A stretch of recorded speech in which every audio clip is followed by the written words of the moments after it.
നമസ്കാരം പ്രിയ പ്രേക്ഷകർക്ക് ടാക്ടിക്സിൻ്റെ പുതിയൊരു എപ്പിസോഡിലേക്ക് സ്വാഗതം.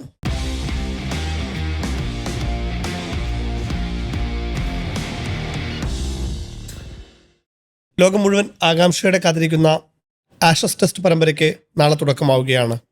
പെർത്തിലാണ് ആദ്യത്തെ ടെസ്റ്റ് നടക്കുന്നത്. ഓസ്ട്രേലിയയും ഇംഗ്ലണ്ടും തമ്മിലുള്ള പോരാട്ടം. നമുക്കൊപ്പം അനൂപ് ഷൺമുഖൻ, ഒപ്പം തന്നെ MSK ഉണ്ട്. സ്വാഗതം. ആഷസ് എന്ന് പറയുമ്പോൾ ഇതാണ് ക്രിക്കറ്റ്, ഇതാണ് ടെസ്റ്റ് എന്നൊരു സാധനം പണ്ട് മുതലേ ഉണ്ട്. അതിപ്പോഴും അതിൻ്റെ ഒരു സംഭവം, ആ ലെഗസി കാത്തു സൂക്ഷിക്കുന്ന, അതിൻ്റെ ഒരു റൈവലറി ഇരു രാജ്യങ്ങളും കാത്തു സൂക്ഷിക്കുകയാണ്. ആഷസ് എന്നുള്ള പേരിൽ തന്നെയുണ്ട് അതിൻ്റെ ഒരു ചരിത്രം, അല്ലേ MSK? തീർച്ചയായിട്ടും. അതിൽ ആഷസിന്റെ നമ്മളെ ട്രോഫി സൂക്ഷിച്ചു നോക്കുമ്പോൾ അതിൽ എഴുതിയിരിക്കുന്നത് കാണാം. അതിലൊരു when Evo goes back the turn the earn എന്ന് പറഞ്ഞിട്ടൊരു അങ്ങനെ തുടങ്ങിയിട്ടൊരു 4-5 വരികളുണ്ട്. അതിൽ തന്നെ അതിൻ്റെ ഒരു ചരിത്രം പറയുന്നുണ്ട്. ഈ ആഷസ് എന്ന് പറയുമ്പോൾ ശരിക്കും ഈ റിവൽറിയുടെ കഥ മാത്രമല്ല, ഒരു പ്രണയ കഥ കൂടി അതിനകത്ത് അടങ്ങിയിരിക്കുന്നുണ്ട്. അതായത് 1882 ഈ ആഷസിന്റെ ഈ ഒരു സംഭവം വരുന്നത്. അപ്പോൾ ആ 1882 ഓഗസ്റ്റില് ഓസ്ട്രേലിയൻ ടീം ഇംഗ്ലണ്ടിലേക്ക് ചെന്നിട്ട് ഇംഗ്ലണ്ടിനെ തോൽപ്പിക്കുന്നു. അതിനുശേഷം ഡിസംബറിൽ ഈ ഇംഗ്ലണ്ട് ടീം ഓസ്ട്രേലിയയിലേക്ക് തിരിച്ചു പോകുന്നു.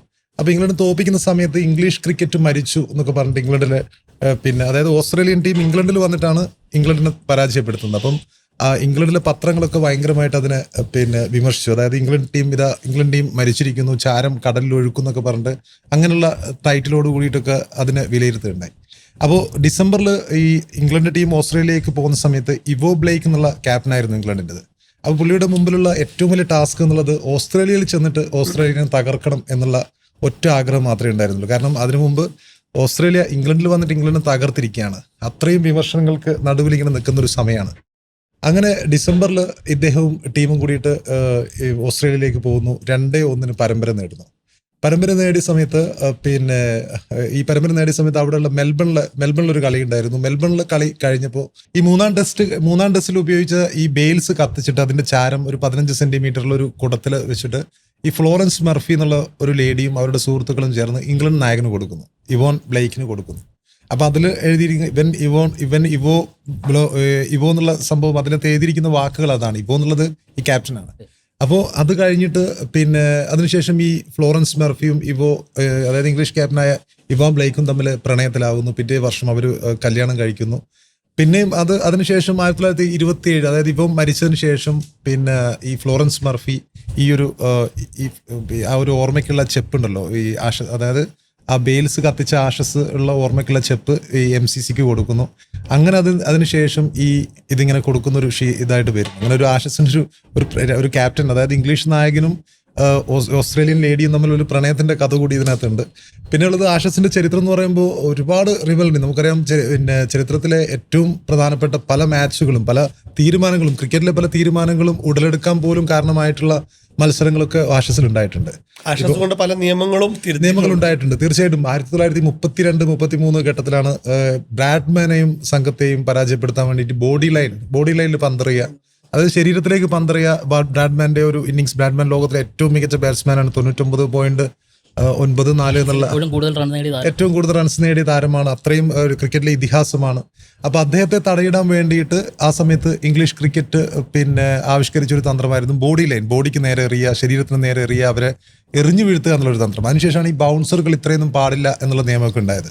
അത് ചരിത്രത്തിലെ ഏറ്റവും പ്രധാനപ്പെട്ട ആഷസ് ആയിരുന്നു. പിന്നെ അതിനുശേഷം 81 ആഷസ്, ബോതംസ് ആഷസ് എന്നറിയപ്പെടുന്ന ഒരു ആഷസ് ഉണ്ടായിരുന്നു. അതായത് ഇംഗ്ലീഷ് ക്രിക്കറ്റിലെ ഏറ്റവും പ്രധാനപ്പെട്ട സൂപ്പർ ഓൾറൗണ്ടറാണ് ഇയാൻ ബോതം എന്ന് പറയുമ്പോൾ ആ കാലഘട്ടത്തിൽ നമ്മൾ കപിൽ ദേവിനെ പോലെ എണ്ണുന്ന ഒരു താരമാണ്. അപ്പോൾ ഇയാൻ ബോതം ഒറ്റയ്ക്ക് ഒരു ആഷസ് ഇംഗ്ലണ്ടിന് നേടിക്കൊടുത്ത ഒരു വർഷമായിരുന്നു 81. അതായത് ആ സീരീസ് അദ്ദേഹം 34 വിക്കറ്റുകളും 399 റൺസും നേടി. ബാറ്റ് കൊണ്ടും ബോൾ കൊണ്ടൊക്കെ തിളങ്ങിയ ഒരു ആഷസ് ആയിരുന്നു.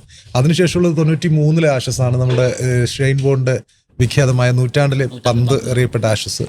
അതും ഓർമ്മകളിലുള്ള ഒരു ആഷസാണ്. പിന്നെയുള്ളത് 2005 ഈ മോഡേൺ ഡേയിൽ നമ്മളൊക്കെ കണ്ട കളി എന്ന് പറയുമ്പോൾ ആഷസിലെ 2005 ആ ഒരു ആഷസാണ്. ഇംഗ്ലണ്ട് ഒരുപാട് കാലത്തിന് ശേഷം ഓസ്ട്രേലിയയെ തോൽപ്പിച്ചുകൊണ്ട് പരമ്പര 2-1 5 ടെസ്റ്റ് പരമ്പരകൾ 2-1 തോൽപ്പിച്ച ആ ഒരു സീരീസ്. അതിൽ ഇതേപോലെ നമ്മൾ ഈ ബോതംസ് ആഷസ് എന്ന് പറയുന്നത് പോലെ അന്ന് ആ സമയത്ത് 2005 ഇംഗ്ലണ്ടിന്റെ ബോധമായിരുന്നു ഫ്രെഡി ഫ്ലിൻറ്റോഫ്. അദ്ദേഹം 24 വിക്കറ്റുകളും 425 റൺസും നേടുകയുണ്ടായി. അപ്പം അദ്ദേഹം ഒറ്റക്ക്, അല്ലെങ്കിൽ ആ സമയത്താണ് ഒരുപാട് പുതിയ താരങ്ങൾ ഉദയം ചെയ്തത്. കെവിൻ പീറ്റേഴ്സന്റെ ഉദയം ഉണ്ടായിരുന്നു, അത് മാത്രമല്ല ഈ പിന്നെ സൈമൺ ജോൺസ് എന്നുള്ള ആ ഒരു സീരീസിൽ മാത്രം റിവേഴ്സിംഗ് കൊണ്ട് മായാജാലം കാണിച്ചൊരു താരത്തിന്റെ ഉദയം ഉണ്ടായിരുന്നു. 2-1 പരമ്പരയെങ്കിലും 2 ടെസ്റ്റ് സമനിലയായിരുന്നു. അപ്പോൾ ആ 2 ടെസ്റ്റ് പോലും അവസാന സെഷൻ വരെ നീണ്ടു നിന്ന സമനിലയായിരുന്നു. അതൊരു ത്രില്ലർ എന്നുള്ള ലൈനിൽ തന്നെ പറയാൻ പറ്റുന്ന സീരീസ് ആയിരുന്നു. പിന്നെയുള്ളത് നമ്മൾ കണ്ടത് 2010 കാലഘട്ടത്തിൽ അലിസ്റ്റർ കുക്കിന്റെ പിന്നെ ഒരുപാട് റൺസ് 700-ലധികം റൺസ് നേടിയിട്ടുള്ള ഒരു ആഷസ് ആയിരുന്നു. പിന്നെ അതിനുശേഷം നമ്മുടെ ഈ പന്ത് ചുരണ്ടൽ വിവാദത്തിന് ശേഷം സ്റ്റീവ് സ്മിത്ത് തിരിച്ചെത്തിയ ആഷസിൽ അദ്ദേഹം 774 റൺസ് എടുത്തുകൊണ്ടുള്ള ആഷസ്. പിന്നെ ജാക്ക് ലീച്ച് എന്ന ബോളറെ അപ്പുറത്ത് നിർത്തിക്കൊണ്ട് ബെൻ സ്റ്റോക്സിന്റെ ഒറ്റയാൻ പ്രകടനം, അതും one of the memorable Ashes ആണ്. അദ്ദേഹം ലാസ്റ്റ് വിക്കറ്റിൽ ഏതാണ്ട് 77ഓളം റൺസിന്റെ അപ്പൊ അങ്ങനെ ഒരു പാർട്ണർഷിപ്പ് ഉണ്ടാക്കി. ആ പാർട്ണർഷിപ്പ് തന്നെ ജാക്ക് ലീച്ച് 0 റൺസാണ്, പക്ഷേ അദ്ദേഹമാണ് ബാക്കി 75 റൺസ് നേടിയത്. അപ്പം അത്രയും മെമ്മറബിൾ ആയിട്ടുള്ള ഒരുപാട് ആഷസുകൾ കഴിഞ്ഞു പോയിട്ടുണ്ട്. തീർച്ചയായിട്ടും ഈ ആഷസിലേക്ക് വരുമ്പോൾ നമ്മുടെ ബാറ്റ് ബോളിന്റെ ആഷസ് ആണ്. പക്ഷേ കഴിഞ്ഞ ദിവസത്തിലെ ഏറ്റവും പ്രധാനപ്പെട്ട ഒരു കാര്യം എന്നുള്ളത് ഓസ്ട്രേലിയൻ ടീമിനെയും ഇംഗ്ലണ്ട് ടീമിനെയും എടുത്ത് നോക്കുമ്പോൾ ഇംഗ്ലണ്ടിലേക്ക് ഈ ഒരു ഓസ്ട്രേലിയൻ ടീം എന്ന് പറയുമ്പോൾ വൺ ഓഫ് ദ വീക്കസ്റ്റ് ടീമാണ്. 2010 വരാൻ പോകുന്നത്. ഇപ്പോൾ അനുപേട്ട ഈ ഓസ്ട്രേലിയൻ മണ്ണിലാണ് നടക്കുന്നത്. അപ്പോൾ കുറച്ചു നാളായിട്ട് നേരത്തെ MSK പറഞ്ഞ ആ പ്രണയം ഇപ്പോൾ സ്വാഭാവികമായിട്ടും ഓസ്ട്രേലിയയും ആ ട്രോഫിയും തമ്മിലാണ്. ഇംഗ്ലണ്ട് കുറച്ചു നാളായിട്ട് ആ ട്രോഫി കയ്യിലാക്കാനുള്ള ഇത് കിട്ടിയിട്ടില്ല. മുമ്പ് നടന്ന സീരീസിൽ ഓസ്ട്രേലിയ വിജയിക്കുന്നു. കഴിഞ്ഞ സീരീസ് ഇംഗ്ലണ്ടിൽ നടന്ന സീരീസ് 2-2 ഡ്രോ ആയിരുന്നു. അങ്ങനെ അത് തീർച്ചയായിട്ടും നിലവിലെ ചാമ്പ്യന്മാരെന്ന നിലയ്ക്ക് ഓസ്ട്രേലിയനെയാണ് ഇപ്പോൾ ട്രോഫി കൈവശം വെച്ചുകൊണ്ടിരിക്കുന്നത്. തിരിച്ച് ഓസ്ട്രേലിയയിലേക്ക് തന്നെ വരുമ്പോൾ ഓസ്ട്രേലിയയിൽ ഒരു ഘട്ടത്തിൽ പോലും ഒരു പോരാട്ടം നടത്താൻ ഇംഗ്ലണ്ടിന് കഴിയാറില്ല കുറച്ച് വർഷങ്ങളായിട്ട്.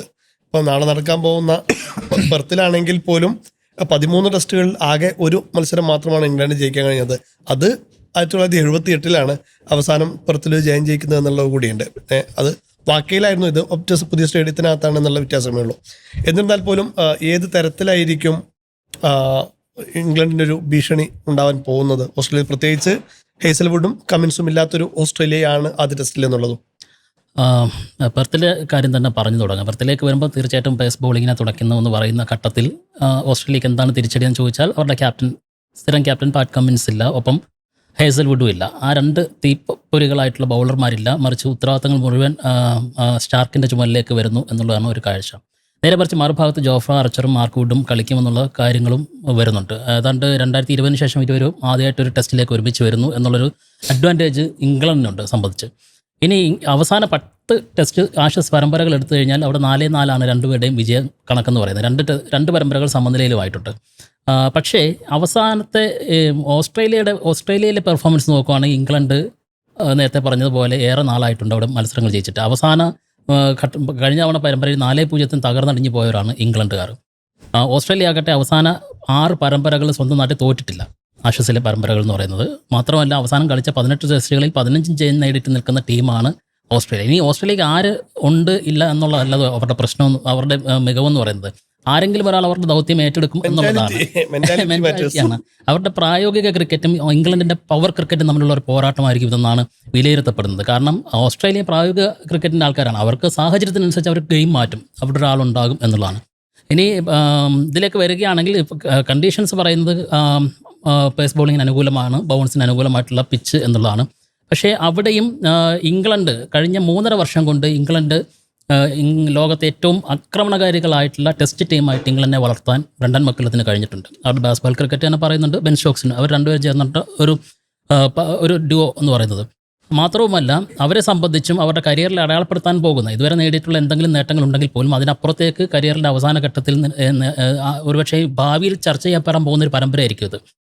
ഏറെ നാളിന് ശേഷം ആഷസ് വീണ്ടെടുക്കുക എന്നുള്ള ലക്ഷ്യമാണ്. പക്ഷേ അത് ലക്ഷ്യം എന്ന് പറയുന്നത് ഏറ്റവും വെല്ലുവിളിയേറിയതാണ്. കുറഞ്ഞത് 3 ടെസ്റ്റുകൾ അവർക്ക് ജയിക്കണം. ഓസ്ട്രേലിയ ജയിക്കണം എന്നുള്ളതാണ്. ഈ പരമ്പര ജയിക്കണം എങ്കിൽ മാത്രമേ ഓസ്ട്രേലിയയുടെ കൈവശം ഇരിക്കുന്ന ആ കിരീടം തിരികെ പിടിക്കാൻ പറ്റത്തുള്ളൂ. അപ്പോൾ സ്വാഭാവികമായിട്ടും 2 കാര്യങ്ങൾ ഇംഗ്ലണ്ടിനെ സംബന്ധിച്ച് അനുകൂല ഘടകമാണ്. ഒന്ന് ജോഫ്ര ആർച്ചറിൻ്റെ തിരിച്ചുവരവെന്ന് പറയുന്നത്. അദ്ദേഹം ദീർഘനാൾ പരിക്കിനൊക്കെ വിട്ടതിന് ശേഷം കളിക്കാൻ പോകുന്ന ഒരു ആഷസ് പരമ്പരയാണ്. മാത്രമല്ല സെറ്റായിട്ടുള്ളൊരു ടീം.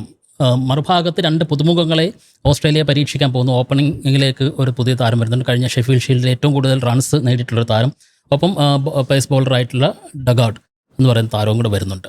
അപ്പോൾ അങ്ങനെ 2 താരങ്ങളെ പരീക്ഷിക്കുകയാണ് അവർ. ഈ പരീക്ഷണമാണോ പരിചയസമ്പന്നതയാണോ വിജയിക്കാൻ പോകുന്നതെന്നാണ് നമുക്ക് ഇനിയുള്ള 5 ദിവസങ്ങളിൽ അറിയാൻ പോകുന്നത്. ഉറപ്പായിട്ടും അതിൽ ഹേസൽവുഡിൻ്റെ കാര്യം വളരെ വിഷമമുള്ള കാര്യം. പ്രത്യേകിച്ച് ഇന്ത്യക്കെതിരായ ഏകദിന പരമ്പരയ്ക്കിടയിൽ 2 മത്സരങ്ങൾ കളിച്ചുകൊണ്ട് ആഷസിന് വേണ്ടി പ്രിപ്പയർ ചെയ്യാൻ വേണ്ടിയിട്ട് പോയതാണ്. അതെ, 2 മത്സരം കളിച്ച് 3 മത്സരം കളിക്കാതെ പ്രിപ്പയർ ചെയ്യാൻ പോയി. പരിശീലനത്തിനിടെയാണ് ഹേസൽവുഡിന് പരിക്കേറ്റുന്നത്. അതിന് വലിയൊരു വിഷമം ഒരു പ്ലെയറെ സംബന്ധിച്ചിടത്തോളം, പ്രത്യേകിച്ച് ആ ഓസ്ട്രേലിയക്കാരെ സംബന്ധിച്ച് ഏറ്റവും പ്രധാനം. അതുകൊണ്ട് അത് വലിയ നഷ്ടം തന്നെയാണ് അവരെ സംബന്ധിച്ച്. ഒപ്പം തന്നെ സ്റ്റാർക്കിലേക്ക് വരുമ്പോൾ പെർത്തിൽ ഏറ്റവും കൂടുതൽ വിക്കറ്റ് നേടിയ 2ാമത്തെ താരമാണ് സ്റ്റാർക്ക്. നേതൻ ലയണാണ് 29 വിക്കറ്റ്, 26 വിക്കറ്റുമായിട്ട് സ്റ്റാർക്കുണ്ട്. അപ്പോൾ ആ ഗ്രൗണ്ടിലെ ഒരു ഫോം സ്റ്റാർക്കിന് ഭാരിച്ച ഉത്തരവാദിത്വമുണ്ട്. മറ്റൊന്ന്, ഈ പരമ്പര അദ്ദേഹത്തെ സംബന്ധിച്ച് വലിയൊരു നേട്ടം കൂടി കാത്തിരിപ്പുണ്ട് എന്നുള്ളതാണ്. അതായത് ടെസ്റ്റ് ക്രിക്കറ്റ് ചരിത്രത്തിലെ ഏറ്റവും വിക്കറ്റ് വീഴ്ത്തിയിട്ടുള്ള ഇടംകൈയൻ പേസ് ബോളർ ആകാനുള്ള സാധ്യതയാണ് അദ്ദേഹത്തിന് മുന്നിൽ തുറന്നു കിടക്കുന്നത്. 1ാം സ്ഥാനത്ത് ഇപ്പോൾ ഉള്ളത് മറ്റാരുമല്ല, ഇതിഹാസ താരമായിട്ടുള്ള വസീം അക്രമാണ്. അദ്ദേഹത്തിന് 414 വിക്കറ്റുകളുണ്ട്. ഇപ്പോൾ മിച്ചൽ സ്റ്റാർക്ക് എത്തി നിൽക്കുന്നത് 402 വിക്കറ്റുകളാണ്. സ്വാഭാവികമായിട്ടും ആ ഒരു ചരിത്രപരമായിട്ടുള്ള മൈൽ സ്റ്റോൺ അദ്ദേഹം നേടും എന്നുള്ളത് നമുക്ക് പ്രതീക്ഷിക്കാം. എന്തായാലും ഓസ്ട്രേലിയൻ കുന്തമുന അദ്ദേഹത്തിന് അറിയാവുന്ന സാഹചര്യങ്ങളെ ചൂഷണം ചെയ്യുന്ന മിച്ചൽ സ്റ്റാർക്കിൻ്റെ ഒരു മികവ് തന്നെയായിരിക്കും ആദ്യ ടെസ്റ്റിൽ ഓസ്ട്രേലിയയെ സംബന്ധിച്ച് ക്രൂഷ്യലാവുക. അപ്പോൾ ഒരു കാര്യം കൂടി പറയുന്നു, ടോസ് നിർണായകമായേക്കും എന്നുള്ള കാര്യം കൂടി പറയുന്നുണ്ട്. കാരണം പെർത്തിൽ കൂടുതൽ തവണയും വിജയിച്ചിട്ടുള്ളത് ടോസ് നേടി ആദ്യം ബാറ്റ് ചെയ്യുന്ന, നമ്മൾ പെർത്തിലെ കാര്യം പറയുമ്പോൾ നേരത്തെ സൂചിപ്പിച്ച പോലെ മറ്റേത് ഗാബൽ സ്റ്റേഡിയമാണ്, പഴയ സ്റ്റേഡിയമാണ്, ഇപ്പോൾ പുതിയ സ്റ്റേഡിയം. എങ്കിൽ പോലും അവിടുത്തെ സാഹചര്യങ്ങളനുസരിച്ച് അവസാനം കളിച്ചിട്ടുള്ള മത്സരങ്ങളിലൊക്കെ ജയിച്ചിട്ടുള്ളത് ആദ്യം ബാറ്റ് ചെയ്യുന്ന ടീമാണ്. അപ്പം ടോസ് കൂടി ഒരു നിർണായക ഘടകമാകും തോന്നുന്നു ആദ്യത്തെ ടെസ്റ്റ്. MSK പോലെ ഇപ്പോൾ ഒരു 10-12 വർഷമായിട്ട് ഇംഗ്ലണ്ടിന്റെ ഓപ്പണർമാർക്ക് പ്രത്യേകിച്ച് ഒന്നും ചെയ്യാൻ. നേരത്തെ MSK 2005 കുക്കിന്റെ കഥയൊക്കെ പറയുന്നുണ്ട്. അപ്പോൾ ബെസ്റ്റ് ഓപ്പണർമാർ ഇംഗ്ലണ്ടിൽ ഉണ്ടായിരുന്ന എല്ലാ കാലത്തും മികച്ച തുടക്കം ഇതിൽ വലിയ ക്രൂഷ്യൽ തന്നെയാണ്. ഈ സ്ലെഡ്ജിങ് ഉൾപ്പെടെയുള്ള പല സാധനങ്ങളും അതിജീവിച്ചുകൊണ്ട് കിടന്ന തുടക്കത്തിൽ ആ പാർട്ണർഷിപ്പിന് വലിയ പ്രാധാന്യമുണ്ട്. പക്ഷേ ഇംഗ്ലണ്ടിന് കുറച്ചായിട്ട് നല്ലൊരു ബെസ്റ്റ് ഓപ്പണിംഗ് പാർട്ണർഷിപ്പ് വരുന്നില്ല എന്നുള്ള കാര്യം വസ്തുത തന്നെയാണ്, പ്രത്യേകിച്ച് ഓസ്ട്രേലിയൻ മണ്ണിൽ. അപ്പോൾ തവണ ബെൻഡക്കറ്റും സാക്രൗളിയിലൊക്കെ എന്തെങ്കിലുമൊക്കെ പ്രതീക്ഷിക്കുന്നുണ്ട്. തീർച്ചയായിട്ടും. കാരണം ബെൻഡക്കറ്റ് കഴിഞ്ഞ ഒരു 1-2 വർഷങ്ങളായിട്ട് ഏറ്റവും മികച്ച രീതിയിൽ അതൊരു ഒരു എന്താ പറയുക, ഒരു ഇംഗ്ലണ്ടിന്റെ ഒരു ഫേസായി മാറാൻ സാധ്യതയുള്ളൊരു താരമാണ് ബെൻഡക്കറ്റിന്റെ ഫോം. പലരും ഇപ്പോൾ ഓസ്ട്രേലിയൻ താരങ്ങൾ തന്നെ കഴിഞ്ഞ ദിവസം ഹാസൽവുഡിന്റെ ഒരു ചെറിയൊരു ഷോർട്സ് കണ്ടു. അതായത് ഇംഗ്ലീഷ് നിരയിൽ ആരെയാണ് നിങ്ങൾക്ക് പെട്ടെന്ന് പറയാൻ കഴിയുന്ന ഒരു ബാറ്റ്സ്മാൻ എന്ന് ചോദിച്ചപ്പോൾ അദ്ദേഹം പറയുന്നത് ബെൻഡക്കറ്റിന്റെ പേരാണ്. കാരണം ബെൻഡക്കറ്റ് വളരെ ഉയരം കുറഞ്ഞൊരു മനുഷ്യനാണ്, പക്ഷെ അദ്ദേഹം അതിവേഗം റൺസ് സ്കോർ ചെയ്യുന്ന ഒരു താരമാണ്. അത് ഇംഗ്ലണ്ടിന്റെ ബേസ്ബോൾ ശൈലിക്ക് ഏറ്റവും അനുയോജ്യമായിട്ട് കളിക്കുന്ന ഒരു താരമാണ് ബെൻഡക്കറ്റ്. അതുപോലെ സാക് റോളിയും, അവർ രണ്ടുപേരും പ്രൂവൺ താരങ്ങളാണ്. പാർട്ണർഷിപ്പ് ഉണ്ടായിട്ടില്ലായിരിക്കാം, പക്ഷെ കഴിഞ്ഞ ഔട്ട്സൈഡ് അതായത് ഈ നമ്മുടെ ഉപഭൂഖണ്ഡത്തിലടക്കം ഇവർ രണ്ടുപേരും അതിവേഗം റൺസൊക്കെ സ്കോർ ചെയ്ത് പാകിസ്ഥാനെതിരെയൊക്കെ ഒലിപോപ്പ് ഉണ്ട്, 1 ഡൗൺ ആയിട്ട് ഒലിപോപ്പ് വരുന്നു. അപ്പൊ ഇംഗ്ലണ്ടിനെ സംബന്ധിച്ചിടത്തോളം ഇംഗ്ലണ്ട് ശക്തമായ ഒരു നിരയാണ്. ഒലിപോപ്പ്, ഇവർ ബെൻഡക്കറ്റ്, സാക് റോളി. നമുക്കിപ്പോൾ ഇവരുടെയൊക്കെ പേരും കറക്റ്റായിട്ട് അറിയാം, കാരണം കഴിഞ്ഞ സീരീസുകളിലൊക്കെ ഇവർ നന്നായിട്ട് റൺസ് സ്കോർ ചെയ്യുന്നുണ്ട്. അപ്പോൾ തീർച്ചയായിട്ടും ആ ഒരു ഇംഗ്ലണ്ടിന്റെ ഓപ്പണേഴ്സ് നോക്കുമ്പോൾ 2 ഓപ്പണേഴ്സിനെയും നോക്കുമ്പോൾ ഓസ്ട്രേലിയൻ ഓപ്പണേഴ്സിനെ നോക്കുമ്പോഴും ഇംഗ്ലണ്ട് ഓപ്പണേഴ്സിനെ നോക്കുമ്പോഴും ഓസ്ട്രേലിയൻ ഓപ്പണിലേക്ക് വരുമ്പോഴെന്ന് പറയുന്നത് ഉസ്മാൻ ഖാജയ്ക്ക് 6ാമത്തെ പാർട്ണറാണ് വെദർ എന്ന് പറയുന്ന പുതിയ താരം. കാരണം വാർണർ പോയതിനു ശേഷം ഖാജയ്ക്കൊപ്പം പരീക്ഷിക്കുന്ന പുതിയ ഒരു 6ാമത്തെ സഖ്യമാണ് അവർ നാളെ പരീക്ഷിക്കാൻ പോകുന്നത്. മാത്രവുമല്ല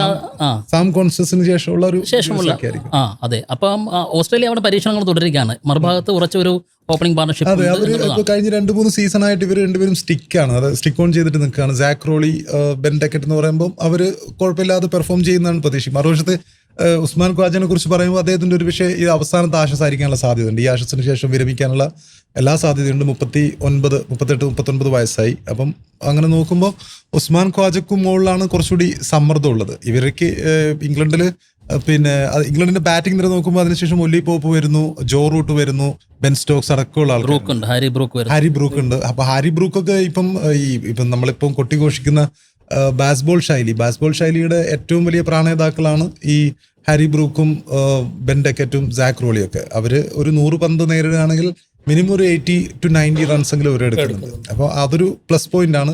പക്ഷെ അതേസമയം തന്നെ ഈ ബാസ്ബോൾ എത്രത്തോളം അവിടെ ഫലപ്രദമാകും എന്നുള്ളതും ഒരു ചർച്ച ചോദിച്ചിട്ടാണ്. പ്രത്യേകിച്ച് ജോ റൂട്ടിന്റെ ഒക്കെ ഓസ്ട്രേലിയയിലെ ഫോം വലിയ ഘടകം തന്നെയാണ്. ഇപ്പോൾ 55+ ആവറേജ് ജോ റൂട്ടിനുണ്ട്. നമ്മുടെ ഫാബുലസ് 4-ലെ ഏറ്റവും ബെസ്റ്റ് പ്ലേയേഴ്സിലെ ഒരാളാണ്. മോഡേൺ ഡേ ക്രിക്കറ്റിലെ ഏറ്റവും മികച്ച ബാറ്ററാണ്. അത്രയധികം റെക്കോർഡുകളുണ്ട്. ഏകദേശം സെഞ്ചുറി കണക്കിലായ റൺസിന് കണക്കിലായൊക്കെ സച്ചിന്റെ പിന്നിൽ തന്നെ അദ്ദേഹം ഉണ്ട്. പക്ഷേ 3000 റൺസ് മാത്രം പിറകെയാണ്. പക്ഷേ ഓസ്ട്രേലിയയിൽ അദ്ദേഹത്തിന് ഫോം കഴിഞ്ഞില്ല. ഓസ്ട്രേലിയയിൽ ജോ റൂട്ടിന് ഒരു സെഞ്ചുറി പോലും ഇല്ല എന്നുള്ളൊരു വസ്തുത അവിടെയുണ്ട്. അപ്പോൾ അതൊക്കെ മറികടക്കുക എന്ന് പറയുന്നത് വലിയ ടാസ്ക് ആയിരുന്നു. പക്ഷെ അപ്പോഴും ഓസ്ട്രേലിയയുടെ 2 ടോപ്പ് ബൗളേഴ്സ് ഇല്ല എന്നുള്ളത് ഒരു അഡ്വാൻറ്റേജ് തന്നെയാണ് ജോ റൂട്ടിനെ സംബന്ധിച്ചിടത്തോളം അല്ലേ. ജോ റൂട്ടിനെ സംബന്ധിച്ച് സമ്മർദ്ദരഹിതമായി കളിക്കാൻ കഴിയുന്ന ഒരു ലൈനപ്പ് തന്നെയാണ് എന്ന് എനിക്ക് തോന്നുന്നു. അപ്പോൾ ആ ഒരു ആനുകൂല്യം ഉൾക്കൊണ്ട് അദ്ദേഹം കുറച്ചുകൂടി ഉത്തരവാദിത്തം കാണിച്ചേക്കുമെന്നാണ്. ഇപ്പം ഞാൻ പറഞ്ഞ ഇംഗ്ലണ്ടിൻ്റെ പ്രോബബിൾ നോക്കുകയായിരുന്നു. സാക്രോളിയും, Ben Duckett, Ollie Pope, Joe Root, 4ാമത് ജോ റൂട്ട് വരുന്നു, Harry Brook, Ben Stokes, Jamie Smith, ഇത്രയും പേര് കിടക്കുകയാണ്. അപ്പോൾ സ്വാഭാവികമായിട്ടും ബാറ്റിംഗ് സ്ട്രെങ്ത് കിടക്കുന്ന കാരണത്തിൽ വലിയ സമ്മർദ്ദങ്ങളില്ലാതെ ഒരുപക്ഷെ നമ്മൾ പറഞ്ഞൊരു പോയിന്റ് അവിടെ പ്രധാനമാണ്. അതായത് ഓപ്പണിംഗിൽ സ്ഥിരതയുണ്ടെങ്കിൽ ജോ റൂട്ടിൽ കുറച്ചുകൂടി സമ്മർദ്ദരഹിതമായിട്ട് കളിക്കാൻ കഴിയുന്നുള്ളത്. നേരെ മറിച്ച് മറുഭാഗത്താണെങ്കിൽ ജാക്ക് വെതറാൾഡാണ്, പുതിയ താരമാണ് ഉസ്മാൻ ഖവാജയ്ക്ക് ഇപ്പോൾ എത്തുന്നത്. 3ാമത് മാർനസ് ലബുഷൈൻ വരുന്നുണ്ട്. പിന്നീട് സ്റ്റീവൻ സ്മിത്ത് താൽക്കാലിക ക്യാപ്റ്റനായിട്ട് വരുന്നു. പക്ഷേ ഓസ്ട്രേലിയയുടെ ഏറ്റവും മികച്ച ക്യാപ്റ്റന്മാരുടെ പട്ടികയിൽ ഒരാൾ ആണ് സ്റ്റീവൻ സ്മിത്ത്. പിന്നീട് ട്രവിസ് ഹെഡ് ഉണ്ട്, കാമറൂൺ ഗ്രീൻ ഉണ്ട്, അലക്സ് കാരി, അത്രയും നീളുന്ന ഒരു ബാറ്റിംഗ് ലൈനപ്പാണ്. പക്ഷേ തമ്മിൽ താരതമ്യം ചെയ്ത് നോക്കുമ്പോൾ ഈ പേപ്പറിൽ കാണുന്നത് ഇംഗ്ലണ്ട് തന്നെയാണ് ശക്തമെന്നാണല്ലേ? തീർച്ചയായിട്ടും ഇംഗ്ലണ്ട് തന്നെയാണ് ശക്തന്മാർ. അത് ഓൾറെഡി അവിടെ നോക്കുമ്പോൾ ഉസ്മാൻ ഖവാജയും സ്റ്റീവ് സ്മിത്തും മാത്രമാണ് ഒരു എക്സ്പീരിയൻസ്ഡ് പ്ലേയേഴ്സ്. അതിനകത്ത് ലബുഷൈനാണ് ഇപ്പോൾ കുറച്ചാളായിട്ട് ഫോം ഔട്ടിലാണെങ്കിൽ പോലും അദ്ദേഹത്തിന് ടീമിൽ എടുത്തിട്ടുണ്ട്. പെർത്തില് ലബുഷൈൻ്റെ ആവറേജ് എന്ന് പറയുന്നത് 74+ ആണ്. നല്ല ആവറേജ് ഉള്ള പ്ലെയർ ആണ്. അപ്പോൾ ലബുഷൈനൊക്കെ ഒരു തിരിച്ചുവരവിനുള്ള വലിയ ശ്രമമാണ്. പ്രത്യേകിച്ച് ആഷസിലൊരു പെർഫോമൻസ് കൊണ്ട് അവിടെ ഹീറോ ആവാലോ. ആഷസ് എന്ന് പറയുന്ന ഓരോ ഓസ്ട്രേലിയൻ താരത്തെ ഉത്തേജിപ്പിക്കുന്ന ഒരു വാക്ക് തന്നെയാണ്. സ്വാഭാവികമായിട്ട് അവിടെ അവരുടെ മാക്സിമം പെർഫോമൻസ് നടത്താൻ ഓരോരുത്തരും തയ്യാറാകും എന്നുള്ള കാര്യത്തിൽ യാതൊരു സംശയവുമില്ല. നമ്മൾ ഈ പറയുന്ന പേരുകളൊന്നും ആയിരിക്കില്ല ഒരു പക്ഷേ ഈ പരമ്പരയിലെ താരമായി മാറാൻ പോകുന്നതാണ്. നമുക്ക് 5 ടെസ്റ്റ് ഞാൻ നേരത്തെ സൂചിപ്പിച്ചു സൈമൺ ജോൺസ് എന്നുള്ള താരം, അദ്ദേഹത്തിന്റെ അത് കുറഞ്ഞ ടെസ്റ്റുകളെ കളിച്ചിട്ടുള്ളൂ. ആ 2005 ആഷസ് ഇപ്പോഴും അറിയപ്പെടുന്ന അദ്ദേഹത്തിന്റെ പേരിലാണ് എന്ന് പറയുന്ന പോലെ റിമാർക്കബിൾ പെർഫോമൻസ് വല്ലതും വന്നിട്ട് അതേ രീതിയിലുള്ളൊരു പെർഫോമൻസ് ഒരു സീരീസായി തന്നെ മാറട്ടെ എന്നാണ്. കാരണം ആഷസ് പരമ്പര ലോകത്തെ ഏത് ക്രിക്കറ്റ് പ്രേമിയും ഒരേ മനസ്സോടുകൂടി ആസ്വദിക്കുന്ന ഒരു കാര്യമാണ്. ഇപ്പോൾ ഗവാസ്കർ ബോർഡർ ട്രോഫി എന്ന് പറയുന്ന പോലെ തന്നെ ക്രിക്കറ്റിലെ ഏറ്റവും വലിയ റൈവൽറി അല്ലെങ്കിൽ ഏറ്റവും മികച്ച ടെസ്റ്റ് മത്സരം സാധ്യമാക്കുന്നത്. ആദ്യത്തെ 3 ദിവസത്തെ ടിക്കറ്റുകൾ കംപ്ലീറ്റ് വിറ്റുപോയി കഴിഞ്ഞു ഇതിനിടയ്ക്ക്. അപ്പോൾ ആ ഒരു സാധ്യതയാണ് നമ്മളവിടെ കാണുന്നത്. അത്രമാത്രം ആൾക്കാർ ഇൻവോൾവ് ആവുന്ന ഒരു മത്സരത്തിന് ഓരോ താരവും പ്രത്യേകിച്ച് പ്രൊഫഷണലിസത്തിൻ്റെ അങ്ങേയറ്റത്തെ വക്താക്കളാണ് ഓസ്ട്രേലിയയും ഇപ്പോഴത്തെ ഇംഗ്ലണ്ടും എന്ന് പറയുന്നത്. അപ്പോൾ അവരെ സംബന്ധിച്ച് ഏറ്റവും മികച്ചൊരു മത്സരം സാധ്യമാക്കാൻ തന്നെയായിരിക്കും. പിന്നെ ഇംഗ്ലണ്ടിനെ സംബന്ധിച്ചാണെങ്കിൽ കൂടുതൽ വാശിയുണ്ട്, ആ കപ്പ് നേടുക എന്നുള്ളൊരു വാശിയുണ്ട്. മറ്റവരെ സംബന്ധിച്ചാണെങ്കിൽ അത്ര സമ്മർദ്ദമില്ല. കാരണം പരമ്പര സമനിലയാക്കിയാലും അവർക്ക് തുടർച്ചയായി 3ാം തവണയും ആഷസ് അവരുടെ ഷെൽഫിൽ തന്നെ ഇരിക്കുമെന്നുള്ളതുകൊണ്ട് അവർക്ക് അത്ര സമ്മർദ്ദമില്ല. പക്ഷേ ഇംഗ്ലണ്ട് കാണിക്കുന്ന വാശിയായിരിക്കും ഈ ആഷസ് സീരീസിനെ കുറച്ചുകൂടി ജ്വലിപ്പിക്കുക എന്ന് തോന്നുന്നു. തീർച്ചയായിട്ടും ഈ ബാസ്ബോൾ ശൈലിയുടെ ഒരു സംഭവമാണ്. നമ്മളിപ്പം ഇംഗ്ലണ്ടിന് സമ്മർദ്ദം ഉണ്ട് എന്ന് പറയുമ്പോൾ പോലും ബാസ്ബോൾ ശൈലി ശരിക്കും കാണിക്കുന്നത് സമ്മർദ്ദം ഇല്ലാതെ കളിക്കുക എന്നുള്ളതാണ് അവരുടെ ഒരു മോട്ടോ ആയിട്ട് കാണുന്നത്. എനിക്കൊന്ന് ജോ റൂട്ടിൽ സമ്മർദ്ദം ഉണ്ട് എന്ന് നമുക്ക് ഒരിക്കലും പറയാൻ കഴിയില്ല. കാരണം ജോ റൂട്ടിൽ സമ്മർദ്ദം ഉണ്ടെങ്കിൽ പോലും അവരുടെ ഒരു അപ്രോച്ച് ഉണ്ട്. ഫസ്റ്റ് ദിവസം തന്നെ 350 ഓർ 400 റൺസ് എടുക്കുക. അതവർ എത്ര സമ്മർദ്ദം ഉണ്ടെങ്കിലും എത്ര ഇതുണ്ടെങ്കിലും ആ രീതിയിലാണ് അവർ കഴിഞ്ഞ 2-3 വർഷങ്ങളായി ബ്രണ്ടൻ മക്കുലം കോച്ചായതിനു ശേഷം കണ്ടിട്ടുള്ളത്. അതായത് ഒരു ദിവസത്തെ സ്റ്റാർട്ട് ഫസ്റ്റ് ബോൾ പോലും ജോ റൂട്ട് റിവേഴ്സ് സ്വീപ്പിന് ശ്രമിച്ച ടെസ്റ്റ് പരമ്പര നമ്മൾ കണ്ടിട്ടുണ്ട്. അതായത് ഒരു ദിവസം ഫസ്റ്റ് കളി വരികയാണ്, ഫസ്റ്റ് പന്ത് എറിയാണ്, ആ പന്ത് റിവേഴ്സ് സ്വീപ്പിന് ശ്രമിക്കാതെ ജോ റൂട്ടിനെ പോലൊരു ബാറ്റ്സ്മാൻ. ജോ റൂട്ട് എന്ന് പറയുമ്പോൾ അത്രയും ക്ലാസിക്കായിട്ട് കളിച്ചിരുന്നൊരു കളിക്കാരനാണ്. 2019 അതായത് ബ്രണ്ടൻ മക്കുല്ലം ചാർജ് ഏറ്റെടുക്കുന്നതിന് തൊട്ട് മുമ്പ് ഒരു ക്ലാസിക് ശൈലിയിൽ നമുക്കറിയാം അദ്ദേഹത്തിന്റെ ബാറ്റിംഗ് എന്ന് പറയുമ്പോൾ ഒരു അലിസ്റ്റർ കുക്കിനോടൊക്കെ സമാനമായിട്ട്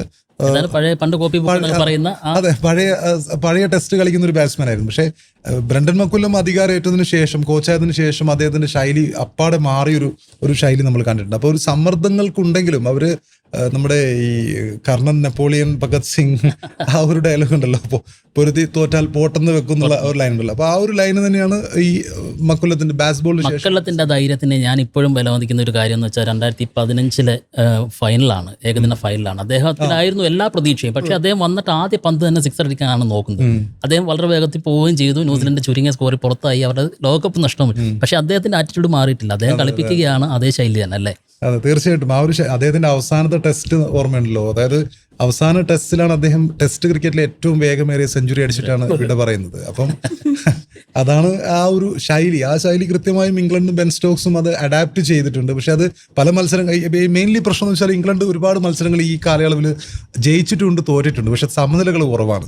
കാരണം അവർക്ക് ഒറ്റ റിസൾട്ട്, ഒന്നുകിൽ ജയം അല്ലെങ്കിൽ തോൽവി, ആ ഒരു ലൈനാണ് അവരുടെ ഒരു ഫോളോ. അപ്പം തീർച്ചയായിട്ടും ഈ ആഷസിലേക്ക് വരുമ്പം നമുക്ക് ഇംഗ്ലണ്ടിന്റെ ഭാഗത്തു നിന്ന് അങ്ങനെ ഒരു ശൈലി നമുക്ക് കാണാം. അവസാനം 5 ടെസ്റ്റ് എടുത്താൽ ഇംഗ്ലണ്ട് ജയിച്ചിട്ടുള്ള ഒരു ടെസ്റ്റ് മാത്രമാണ്. അതെ,